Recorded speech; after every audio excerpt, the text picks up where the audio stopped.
On April 29, 1945, Private First Class Leon Bass stood at the entrance to Buchenwald concentration camp, 21 years old, from Philadelphia, and he was looking at something that would change how he understood everything.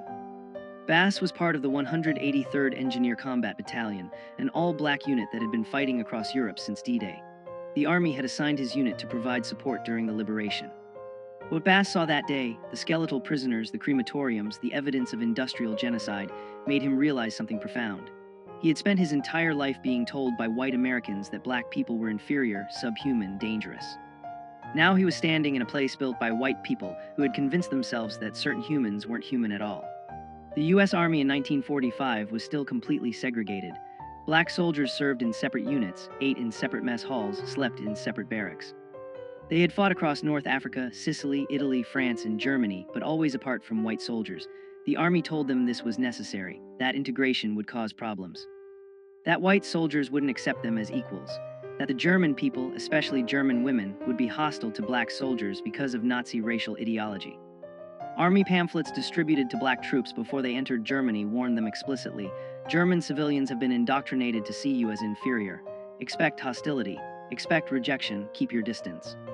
The Army was preparing black soldiers for a hostile occupation in a country that had spent 12 years being told that non-Aryans were subhuman. What the Army didn't tell them was that Nazi propaganda had been more complicated than simple hostility. Yes, the Nazis had classified black people as racially inferior, but many ordinary Germans had never met a black person. Their understanding came entirely from propaganda, and that propaganda had been contradictory. Jesse Owens had won 4 gold medals at the 1936 Berlin Olympics while Hitler watched. German audiences had watched American films featuring black performers. And after the war, when black American soldiers began occupying German cities, something unexpected happened. The hostility the Army had warned about didn't materialize. Instead, German civilians, particularly women, approached black soldiers with curiosity, friendliness, and sometimes genuine warmth. This wasn't what anyone had expected. Not the Army, not the soldiers, and certainly not the white American command structure that had spent decades maintaining segregation. The U.S. Army responded immediately with new regulations. General Dwight Eisenhower, Supreme Commander of Allied forces in Europe, was under pressure from Southern congressmen who were horrified by reports of black soldiers socializing with white German women. The Army issued orders restricting fraternization. Black soldiers received explicit warnings. Relationships with German women would result in court-martial. White military police began patrolling areas where black soldiers were stationed, looking for violations. But the regulations revealed something the Army didn't want to admit. They weren't trying to prevent fraternization with enemy civilians. They were specifically trying to prevent black soldiers from forming relationships with white women. White American soldiers faced no such restrictions. The Army's concern wasn't about fraternization with Germans. It was about maintaining the racial hierarchy that had governed American society since slavery. By summer 1945, the Army was facing a public relations crisis back home. Southern newspapers ran headlines about black soldiers fraternizing with German women. Congressmen demanded investigations. White soldiers sent letters home describing black troops socializing with German civilians, while white soldiers faced resentment from Germans who saw Americans as occupiers. The racial logic was twisted. Black soldiers who had been told they would face the worst hostility were receiving the warmest welcome. White soldiers who had expected to be treated as liberators often encountered cold shoulders from Germans who associated them with bombing campaigns and occupation authority. This reversal threatened fundamental assumptions about racial hierarchy. If black soldiers could be accepted, even welcomed by white Europeans, what did that say about American segregation? The Army's response was to double down on restrictions targeting black troops specifically. Despite the regulations, relationships continued to form. In Stuttgart, a black supply sergeant named William Johnson met a German woman named Hildegard while distributing rations to civilian population centers. In Frankfurt, a military policeman named Robert Townsend started teaching English to German refugees at a displaced persons center, where he met Elizabeth, a former schoolteacher. In Munich, a combat engineer named Thomas Green helped repair a bombed church where he encountered Maria, whose husband had died on the Eastern Front. These weren't illicit affairs or violations of orders. They were human beings meeting in the aftermath of catastrophe, finding common ground in shared experiences of loss and survival. But to the Army command structure and to American society, they represented a fundamental threat. Interracial relationships between black men and white women, the absolute taboo of American racial hierarchy. The Army began conducting investigations. Black soldiers who were seen regularly with German women were called in for questioning. Where had they met her? What was the nature of their relationship? Did they understand the regulations against fraternization? The interrogations were meant to intimidate, to remind black soldiers of their place in the hierarchy. But something interesting happened during these investigations. German women began defending the soldiers. When military police questioned Hildegard about her friendship with Sergeant Johnson, she told them plainly that he had been kind to her children, had helped repair her damaged apartment, and that she would continue to welcome him. The army could court-martial soldiers. They had no authority over German civilians. The women knew this. Some had lost husbands and fathers in the war. Many had experienced violence during the Soviet advance. Black American soldiers, in contrast, had treated them with dignity. By August 1945, something remarkable was documented in Army reports. Black soldiers were receiving marriage proposals from German women, not one or two isolated cases, dozens. The Army Chaplain Corps was overwhelmed with requests for authorization to marry. Each request required approval from commanding officers, investigation of the German civilian's background, certification that she wasn't a Nazi Party member, and verification that the soldier understood he was violating social norms. The marriage approval process could take 6 months to a year. Many couples went ahead with German civil ceremonies which the Army refused to recognize, but the requests kept coming. German women were willing to face ostracism from their own communities. Black soldiers were willing to risk court-martial. What emerged from the devastation of post-war Germany was something nobody had predicted. Genuine human connections that defied both Nazi racial ideology and American segregation. Then came the backlash. In January 1946, the Army issued General Order 97, officially banning marriage between occupation forces and German nationals. The order applied to all soldiers, but enforcement focused disproportionately on black troops. White soldiers who had formed relationships often received waivers or were quietly transferred. Black soldiers faced immediate disciplinary action. Sergeant William Johnson was court-martialed for conduct unbecoming after military police found letters from Hildegard in his footlocker. He was reduced in rank and transferred to a labor battalion. Private Robert Townsend was given a choice: end his relationship with Elizabeth immediately or face dishonorable discharge. The message was clear. Black soldiers who had fought for American freedom in Europe were still subject to Jim Crow restrictions. The Army would rather destroy soldiers' careers than allow interracial relationships to continue. Victory over fascism abroad hadn't changed racial hierarchy at home. To understand why this happened, you have to understand the Rhineland bastards. After World War I, French occupation forces in the Rhineland included colonial troops from Senegal and Morocco. Some German women had relationships with these soldiers. Children were born. The Weimar Republic registered approximately 600 of these mixed-race children. When the Nazis came to power, they declared these children a threat to racial purity. In 1937, the Gestapo rounded up the Rhineland children, most were teenagers by then, and forcibly sterilized them. Not imprisoned, not deported, sterilized. The Nazi obsession with preventing mixed-race reproduction was so intense they violated children's bodies to prevent future contamination. So when American propaganda told black soldiers that Germans would be hostile to them because of Nazi racial doctrine, there was historical truth to it. But the actual experience of ordinary Germans was more complicated. The reality in post-war Germany was collapse. By May 1945, German cities were rubble. Berlin was 70% destroyed, Hamburg 75%, Munich 50%. The infrastructure, water, electricity, food distribution had stopped functioning. The Nazi government had evacuated or conscripted most able-bodied men. Women and children were left in destroyed cities with no resources. When American occupation forces arrived, they brought food, medicine, coal for heating. Black soldiers in supply units were often the first Americans that German civilians encountered. These weren't combat troops. They were logistics specialists, engineers, medics. They distributed rations, repaired water systems, established medical clinics. To German women trying to keep their children alive through the winter of 1945-46, these soldiers weren't representatives of an inferior race. They were men with the power to help, and many chose to use that power with compassion.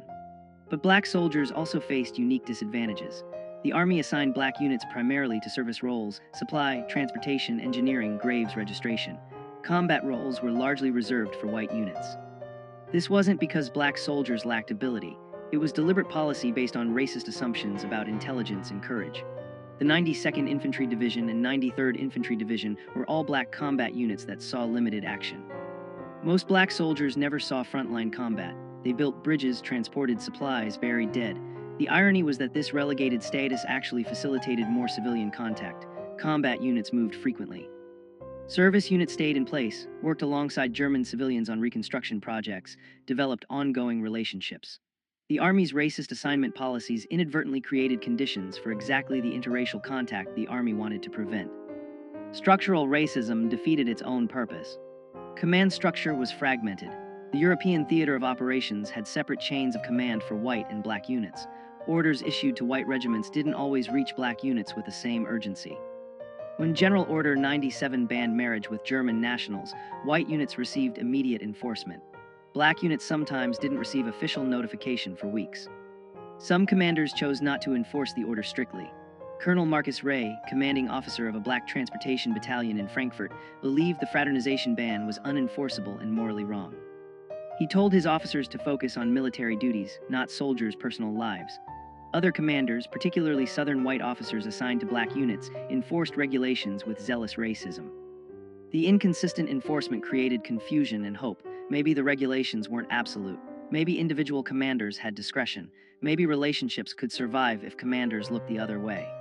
By late 1946, disillusionment was spreading among black soldiers. They had fought to defeat a racist ideology in Europe. They had seen the concentration camps, seen what happened when governments declared certain humans subhuman. They had liberated Europe from fascism. Now they were being told they couldn't form relationships with white women because of their race. The contradiction was unbearable. Corporal James Davis wrote a letter to the Pittsburgh Courier, one of America's leading black newspapers.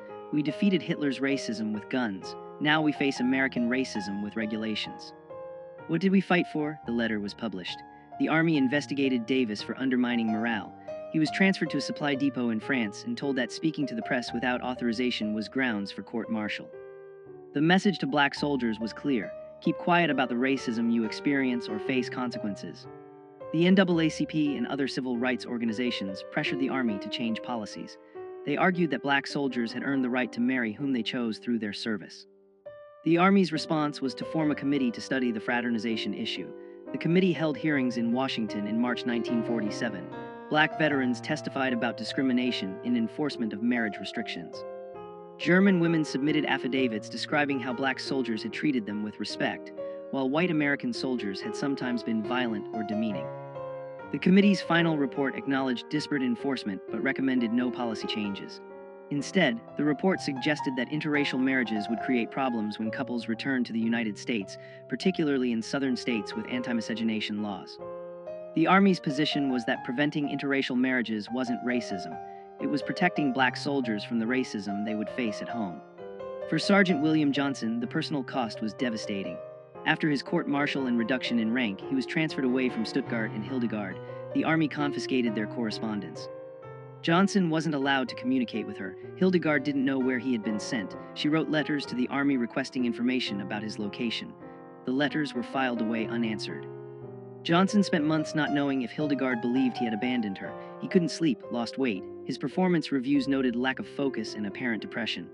An Army psychiatrist diagnosed him with anxiety reaction and recommended rest. But Johnson didn't need rest. He needed to be allowed to contact the woman he loved. The Army's position was that his emotional distress was self-inflicted. He had violated regulations, and these were the natural consequences. Then something unexpected emerged from Army records. A researcher studying post-war occupation policies discovered that German women married to black American soldiers reported lower rates of domestic violence than German women married to white American soldiers. The data came from German civil police reports and medical records. Between 1945 and 1948, German authorities documented 847 cases of domestic violence involving American soldiers and German women. Of those, 89 involved black soldiers, approximately 10.5% of cases. But black soldiers represented 11% of American forces in Germany. White soldiers were overrepresented in domestic violence statistics. Black soldiers were underrepresented. The researcher published this finding in a sociology journal. It contradicted racist assumptions that black men were more violent, more dangerous. The Army never officially acknowledged the study, but it circulated among civil rights advocates and military reformers as evidence that opposition to interracial relationships was based on prejudice, not protection. By 1948, the Army was under increasing pressure to reform. The presidential election was approaching. Black voters, particularly in northern cities, were demanding civil rights reforms. President Truman knew he needed black electoral support. In July 1948, Truman issued Executive Order 9981, mandating desegregation of the armed forces. The order didn't specifically address marriage restrictions, but it established a principle: racial discrimination in military policy was no longer acceptable. The Army began slowly processing marriage applications from black soldiers and German women that had been pending for years. Sergeant Johnson's application, filed in 1946, was finally approved in November 1948. By then, he hadn't seen Hildegard in over 2 years. He sent her a telegram. The response came 3 weeks later. She was still waiting. She had never stopped waiting. They were married in Stuttgart in January 1949, 3.5 years after they met. But success brought new problems. As marriages between black soldiers and German women became more common, American segregationists escalated their opposition. Southern congressmen introduced bills to ban military personnel from bringing foreign spouses to the United States if those marriages violated state anti-miscegenation laws. The bills didn't pass, but they revealed the extent of resistance. Some Southern states refused to recognize marriages between black soldiers and white German women. When couples tried to settle in states like Mississippi or Alabama, they faced legal harassment, housing discrimination, employment barriers. The Army offered no support. Once a soldier was discharged, his marriage was his personal problem. Many couples chose to remain in Germany rather than face American racism. Others moved to northern cities, New York, Chicago, Philadelphia, where interracial couples faced less overt hostility but still encountered discrimination in housing and employment. The winter of 1948-49 was brutally cold in Germany. Coal shortages meant many buildings had no heat. Food rationing continued. The Berlin blockade had begun in June 1948, escalating tensions between American and Soviet forces. Germany was becoming the front line of the Cold War. Military families, including those in interracial marriages, faced both material hardship and geopolitical uncertainty. Would American forces remain in Germany? Would families be allowed to stay together? The uncertainty was compounded by practical challenges. Housing shortages meant married soldiers often couldn't find accommodation for their wives.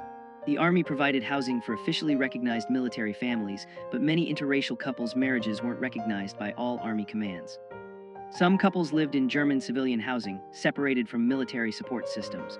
Others lived in displaced persons camps. The physical and bureaucratic environment seemed designed to make these relationships fail. British occupation authorities had different policies than American forces. British Army regulations allowed marriage with German civilians with command approval, without racial restrictions. French forces, which included colonial troops from Africa, also permitted interracial relationships. Soviet forces operated under their own separate system in the Eastern Zone. The different policies created tension among Allied occupation authorities. American commanders complained that other allies were undermining discipline by allowing what the U.S. Army prohibited. But the real source of tension was that British, French, and Soviet attitudes highlighted American racial hypocrisy. How could the United States claim moral leadership of the free world while maintaining segregated military forces and prohibiting interracial marriage? Soviet propaganda exploited this contradiction effectively. Radio broadcasts from East Berlin featured interviews with black American soldiers describing discrimination they faced. The Cold War was beginning, and American racism was becoming a propaganda liability. Corporal Robert Townsend had a different strategy. After the Army gave him the ultimatum, end his relationship with Elizabeth or face discharge, he chose discharge. In March 1947, Townsend requested early release from service. The Army granted it immediately, perhaps hoping to make an example of him. Townsend stayed in Germany as a civilian. He found work with the Civilian Occupation Administration, married Elizabeth in a German ceremony, and lived in Frankfurt. When other black soldiers heard about this, some followed his example. Why fight the Army's regulations when you could simply leave the military and stay in Germany as a civilian? The Army considered this mass defiance. In 1948, Army intelligence estimated that approximately 200 former black soldiers had remained in Germany after discharge, specifically to be with German women. The Army had no authority over them as civilians. The regulations had created exactly what they were meant to prevent: permanent interracial families in Europe. Support networks developed. German women married to black soldiers formed mutual aid groups. They shared information about navigating military bureaucracy, helped each other find housing, provided childcare support. Some German churches, particularly Catholic parishes that opposed the Nazi regime, openly welcomed these couples. Pastor Friedrich Weber in Munich organized marriage preparation classes specifically for mixed couples, teaching them about both American and German law, preparing them for challenges they would face. Black soldiers who had received marriage approval shared advice with those still navigating the system. An informal network of sympathetic chaplains and officers passed information about which commands were enforcing regulations strictly and which were allowing discretion. This underground support system operated below the Army's official radar. It couldn't change regulations, but it helped couples survive them. The Army knew about these networks but couldn't stop them without generating negative publicity. The NAACP Legal Defense Fund developed a new legal strategy. They argued that military marriage restrictions violated soldiers' constitutional rights under the First and 14th Amendments. Marriage was a fundamental right. The Army couldn't restrict it based solely on race without compelling governmental interest. The strategy was untested. No federal court had ever ruled on military marriage restrictions.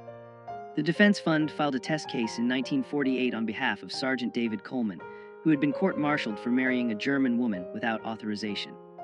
The Army argued that military discipline required authority over soldiers' personal lives, including marriage.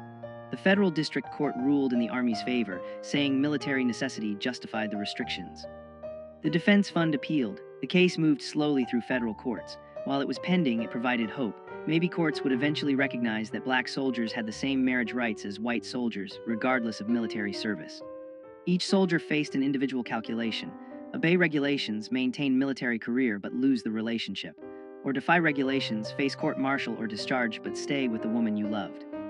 For some, the choice was clear. Private Thomas Green told his commanding officer directly, "I fought fascism for 3 years. I'm not going to let racism tell me who I can love."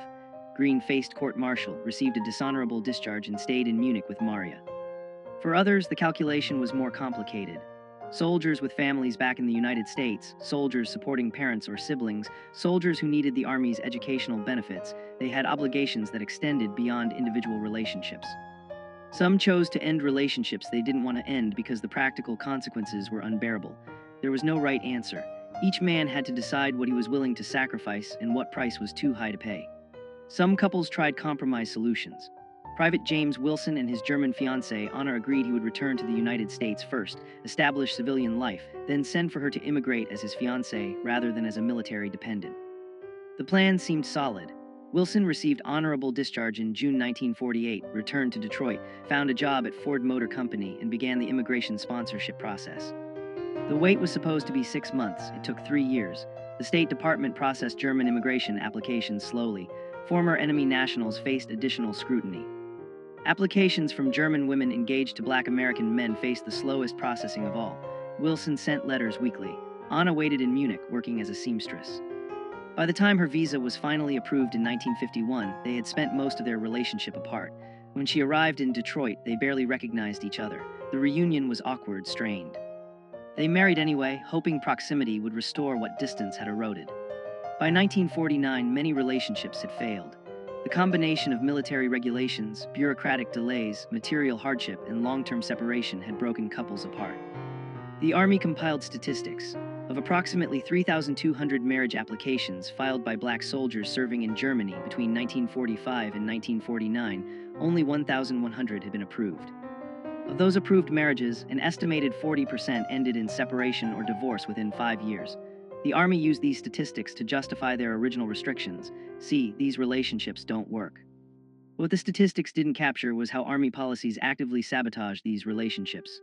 Forced separations, delayed processing, lack of support, hostile enforcement, every institutional barrier made failure more likely. Then the Army used that failure as evidence that black soldiers shouldn't be allowed to marry German women in the first place. The circular logic was perfect. The racism was self-fulfilling, and couples who had survived were exhausted. This is when the story could have ended. Failed experiment, proof that American segregation was right, but something happened that changed everything. In July 1949, the Army discharged 150,000 soldiers as part of post-war demobilization. Among them were hundreds of black soldiers who had been serving in Germany. They faced a choice: return to the United States, to segregation, to states where their marriages might not be recognized, where they and their wives would face discrimination. Or stay in Germany, where they were accepted, where their relationships were normal, where their children wouldn't grow up under Jim Crow. A remarkable number chose to stay. They became permanent residents of Germany, found civilian employment, built lives outside the American military system. The Army couldn't stop them. They were no longer soldiers. They were free men making free choices. And their choice was Germany over America. The breakthrough wasn't tactical or technological. It was demographic. By 1950, approximately 1,500 black American veterans were living permanently in Germany with German wives and families. They became a visible community. In Frankfurt, they established a social club. In Munich, they organized a mutual aid society. In Stuttgart, they created an English language school where German wives could learn English and German children could maintain connection to American culture. These weren't isolated individuals anymore. They were an established community recognized by German authorities, integrated into German society. German churches welcomed them. German employers hired them. German neighbors accepted them. The existence of this community disproved every argument about why these relationships couldn't work. They were working, not because the army had supported them, but because the couples had persevered despite institutional opposition. The community's mere existence was revolutionary. But living in Germany as Black Americans in the 1950s brought new risks. The Cold War was intensifying, Berlin was divided, Soviet espionage was real. American intelligence services were suspicious of Americans who chose to live in Europe permanently, particularly those who had rejected life in the United States. FBI files documented Black veterans living in Germany as potential security risks. The assumption was if they preferred Germany to America, maybe they're vulnerable to Soviet recruitment. This wasn't paranoia. The Soviets did recruit Western expatriates, but the surveillance was also racist. White American expatriates in Europe faced less scrutiny than Black expatriates. Some Black veterans were questioned by U.S. intelligence officers. Were they in contact with Soviet agents? Did they attend communist meetings? Had they made statements critical of the United States? The men who had fought fascism were now suspected of communist sympathies simply because they lived abroad with German wives. The real test came in 1954. The Supreme Court issued its decision in Brown v. Board of Education, declaring school segregation unconstitutional. The decision energized civil rights activists. It also triggered massive resistance from Southern segregationists. In this environment, interracial couples in Germany became symbolically important. They represented what America could become. A society where race didn't determine who you could marry, where children of different backgrounds learned together, where racial hierarchy wasn't enforced by law. American journalists began writing stories about Black GI families in Germany.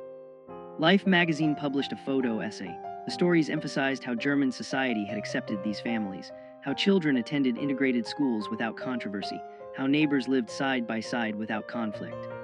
The articles didn't explicitly criticize American segregation, but the contrast was obvious. If Germany could integrate, why couldn't America? The publicity brought both support and backlash. Black civil rights organizations celebrated these families as proof that integration worked. White segregationist groups condemned them as evidence of racial mixing's dangers. The families themselves mostly wanted to be left alone. They hadn't chosen to become symbols. They'd just chosen to build lives with the people they loved, but symbolic they were. In 1955, when the Montgomery bus boycott began, Northern newspapers published comparison pieces. In Montgomery, Black Americans were fighting for the right to sit where they wanted on buses. In Germany, Black Americans and white Germans lived as equals. The comparison infuriated segregationists and inspired civil rights activists. The families in Germany received both hate mail from American racists and thank you letters from activists who saw them as proof that America's racial hierarchy wasn't natural or inevitable, it was a choice, and different choices were possible. Some families decided to return to America, not because Germany had rejected them, but because America was changing. The civil rights movement was gaining momentum. Legal segregation was under attack. Maybe some thought we can return now. In 1957, Sergeant William Johnson and Hildegard moved to Philadelphia with their 3 children. Johnson had been born in Philadelphia. He wanted his children to know his family, to understand their American heritage. The return was difficult. Pennsylvania didn't have legal segregation like southern states, but discrimination was real. They faced rejection when trying to rent apartments. Employers hesitated to hire Johnson when they learned his wife was white German. Their children faced questions at school. Why does your mother have an accent? Why does she look different than your father? The family persevered. Johnson found work as a mechanic. Hildegard learned English, made friends, became active in their church. But acceptance wasn't universal. In 1958, Johnson was offered a better job in Virginia. The family moved to Richmond. Virginia was still enforcing anti-miscegenation laws. The law, titled the Racial Integrity Act, prohibited marriages between white and non-white people. Johnson and Hildegard's marriage had been legal in Germany and was recognized by federal law. But Virginia refused to recognize it. The state threatened to prosecute them for unlawful cohabitation. Their children's birth certificates were challenged. Virginia law classified children of interracial marriages as illegitimate. The Johnson family faced an impossible choice: leave Virginia or challenge the law in court. They chose to fight. With NAACP Legal Defense Fund support, they filed suit challenging Virginia's anti-miscegenation law as unconstitutional. The case moved through state courts slowly. Meanwhile, they lived under threat of prosecution, their family's legal status in limbo. The legal strategy evolved. Initially, the defense fund argued that Virginia's refusal to recognize a marriage legal in another jurisdiction violated the full faith and credit clause of the Constitution. But Virginia courts rejected this argument. The marriage had occurred in Germany, not another U.S. state. The lawyers pivoted. They argued that Virginia's anti-miscegenation law violated the Equal Protection Clause of the 14th Amendment. The law discriminated based solely on race. It served no legitimate governmental purpose. It was fundamentally racism codified as law. The argument was straightforward but revolutionary. No federal court had ever struck down a state anti-miscegenation law as unconstitutional. 16 states still enforced such laws in 1960. If Virginia's law fell, similar laws across the South would be vulnerable. The Johnson case wasn't just about one family anymore. It was about whether states could continue using law to enforce racial hierarchy in marriage. Virginia's segregationist establishment reacted furiously. The state attorney general argued that Virginia had the sovereign right to define marriage within its borders, that states had historically regulated marriage, that the federal government had no authority to override state marriage laws.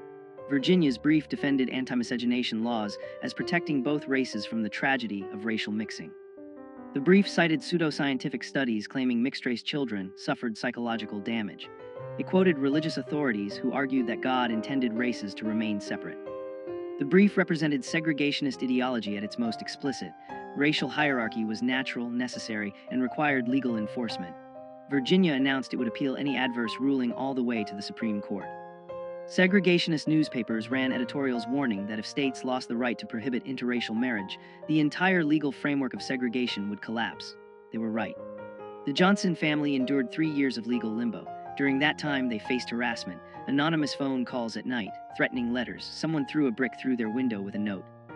Go back to Germany. Their children were bullied at school. Other parents prevented their children from playing with the Johnson kids. Local businesses refused to serve them. The family could have left Virginia, could have moved to a northern state, could have returned to Germany where they were accepted. But Hildegard insisted on staying. She told a reporter, "We left Germany because we believed America was better. If we run away now, we prove the racists right. We stay and fight." Her determination was remarkable. A German woman who had experienced Nazi racism then chose America and was now fighting American racism to make America live up to its own stated values. She wasn't giving up on America. She was demanding America become what it claimed to be. The case nearly collapsed in 1961. The Virginia Supreme Court upheld the state's anti-miscegenation law. The justices ruled that states had traditional authority over marriage and that Virginia's law didn't violate the Constitution because it applied equally to both races. Neither white people nor black people could marry across racial lines. The logic was absurd. A law that prohibited interracial marriage was equal because it restricted everyone equally, but it was legally sophisticated absurdity. The Virginia court cited Pace v. Alabama, an 1883 Supreme Court decision that had upheld anti-miscegenation laws using exactly this reasoning. The decision seemed final. The NAACP Legal Defense Fund immediately appealed to the U.S. Supreme Court, but the Supreme Court had discretion about which cases to hear. If the court declined to hear the case, Virginia's ruling would stand. The Johnsons waited to learn if the Supreme Court would take their case. Then something unexpected happened. The Supreme Court accepted a different case challenging Virginia's anti-miscegenation law, Loving v. Virginia, filed by Richard and Mildred Loving, an interracial couple who had been arrested in 1958 for violating the same law Johnson was challenging. The Lovings' case was stronger procedurally. They had been criminally prosecuted, not just denied marriage recognition. The Supreme Court consolidated several anti-miscegenation challenges, including the Johnson case, to be heard together. Oral arguments were scheduled for April 1967. The NAACP Legal Defense Fund, ACLU, and other civil rights organizations filed supporting briefs. The case had grown far beyond one family. 16 states with anti-miscegenation laws watched nervously. Civil rights organizations saw this as potentially the most significant Supreme Court case since Brown v. Board. The outcome would determine whether states could continue using law to enforce racial hierarchy in the most intimate realm of human life, marriage. On June 12, 1967, the Supreme Court issued its decision in Loving v. Virginia. Chief Justice Earl Warren wrote the unanimous opinion. The court held that Virginia's anti-miscegenation law violated both the Equal Protection Clause and the Due Process Clause of the 14th Amendment. Warren wrote, "Marriage is one of the basic civil rights of man, fundamental to our very existence and survival.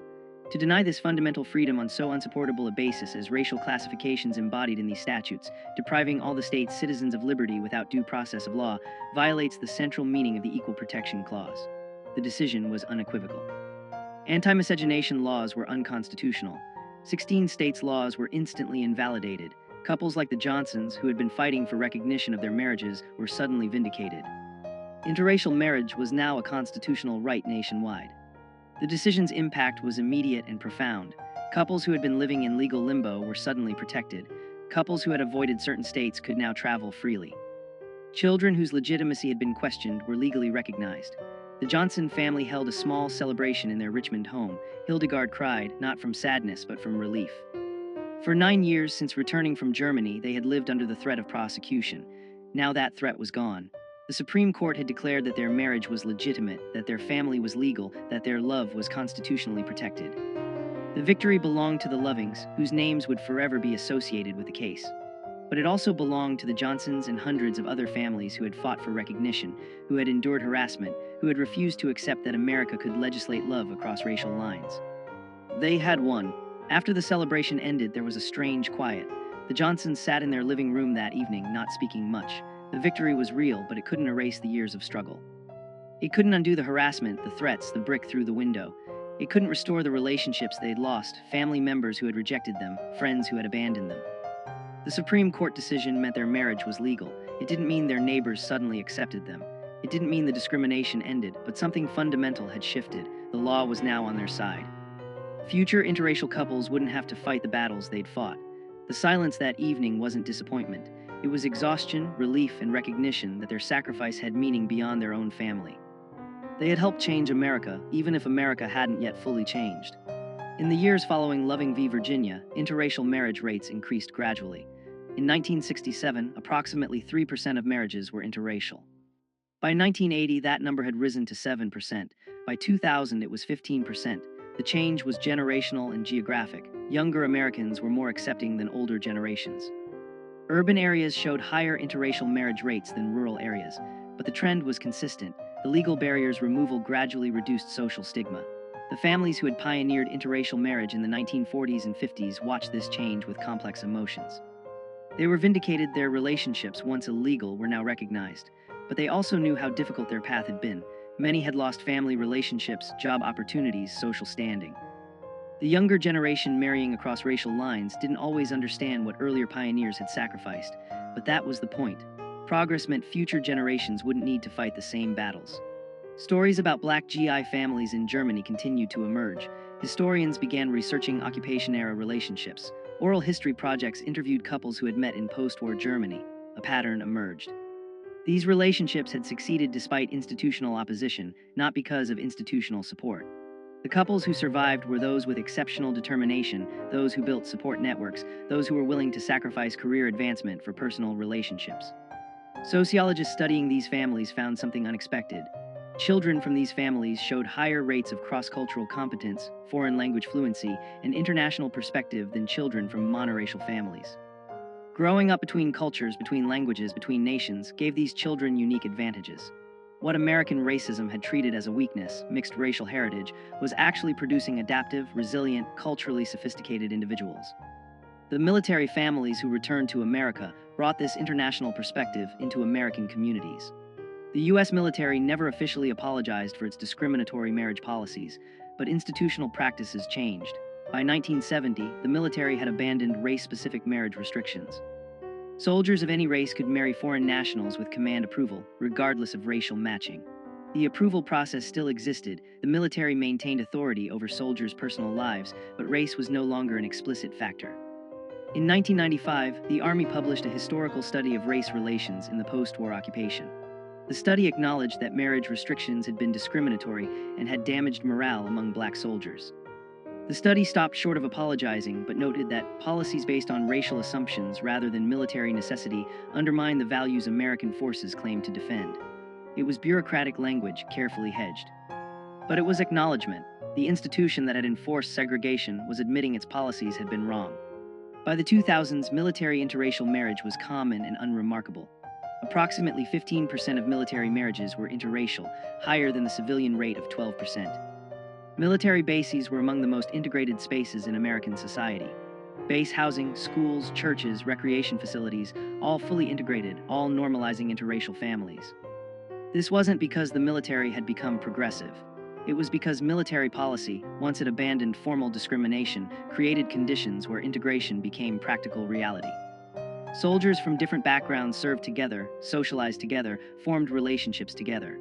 The institutional barriers that had prevented interracial relationships in the 1940s were gone. What remained was human connection unmediated by institutional racism. The military, which had pioneered segregation in the early 20th century, had become a leading force for integration by the early 21st century. The irony wasn't lost on historians studying this transformation. Researchers studying interracial marriage outcomes found consistent patterns. Interracial marriages in the military showed similar or slightly better stability rates compared to same-race marriages. Children from interracial military families showed no disadvantages in educational achievement, psychological well-being, or social adjustment compared to children from same-race families. In fact, some studies showed advantages. Higher cultural competence, greater empathy, more sophisticated understanding of identity. The racist predictions that had justified marriage restrictions, that interracial marriages would be unstable, that mixed-race children would be damaged, were empirically false. The Johnson family exemplified these patterns. Their 3 children all graduated college, 2 became teachers, 1 became a social worker, all married and raised their own families. The grandchildren of William Johnson and Hildegard grew up in an America where their grandparents' marriage was legally protected, and where their own mixed heritage was source of pride, not shame. In 2017, 50 years after Loving v. Virginia, historians organized a symposium on interracial military families. William Johnson, then 93 years old, was invited to speak. He and Hildegard, 91, traveled to Washington, D.C. for the event. Johnson told the story of their meeting in Stuttgart in 1945, the piano wire tensioner Wait, Wrong Story. He told their story. Meeting during the occupation, falling in love, facing the Army's opposition, enduring years of legal limbo, the harassment in Virginia, the vindication of the Loving decision. He spoke for 30 minutes. The audience, historians, civil rights activists, younger interracial couples, listened in silence. When he finished, Hildegard stood to speak. She said simply, "We just wanted to be together. We didn't want to be symbols. But if our stubbornness helped other people, I'm glad." The audience stood and applauded for 5 minutes. History was honoring them. The Johnson story is one of thousands. Thousands of Black American soldiers who met German women in the aftermath of World War II. Thousands of couples who faced institutional opposition, social stigma, legal barriers. Some relationships didn't survive those pressures, but many did. Those couples, through their persistence, helped dismantle legal barriers to interracial marriage. Their lawsuits challenged anti-miscegenation laws. Their existence proved that interracial families could thrive. Their children and grandchildren carried forward a living refutation of racist ideology.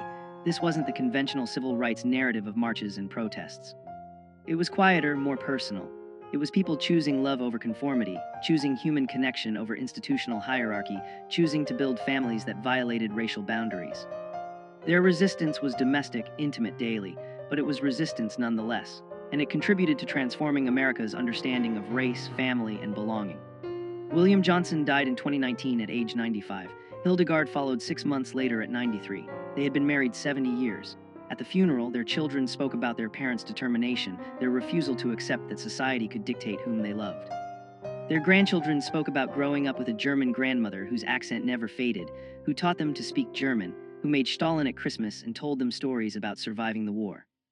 Their great-grandchildren, some of whom were too young to understand funerals fully, represented something profound. A multiracial, multicultural family that existed only because 2 people in 1945 had met amid the ruins of war and chosen each other. The pianist played Lily Marlene, the song that both German and Allied soldiers had sung during the war. In the audience, other elderly interracial couples from the occupation era wept. They knew what it had cost. They knew what it had meant. They had loved it. The story of Black American soldiers and German women in post-war Germany teaches us something essential about human connection and institutional power. Racism functions through institutions, laws, military regulations, social norms that enforce hierarchy and separation. But racism is ultimately a human creation, and humans can choose differently. The couples who defied military regulations and anti-miscegenation laws weren't heroes in the conventional sense. They were ordinary people who made a simple choice to be together, regardless of institutional opposition. Their choice was radical precisely because it was ordinary. They didn't seek to dismantle segregation through their relationships. They just wanted to build families, but in doing so and persisting despite opposition, they helped transform America, not through speeches or legislation primarily, but through lived example. They proved that the boundaries racism drew were artificial, arbitrary, and ultimately unable to contain human connection. When we look back at the 1940s and 50s, it's easy to see the racism clearly. Anti-miscegenation laws seem obviously unjust now, but in that era they were defended by legislators, judges, religious leaders, citizens who believed racial separation was natural and necessary. The couples who defied those laws faced real consequences: lost jobs, family rejection, legal prosecution, social ostracism. They persisted, not knowing that future generations would view them as pioneers. They couldn't see 2025, couldn't know that interracial marriage would become common and legally protected.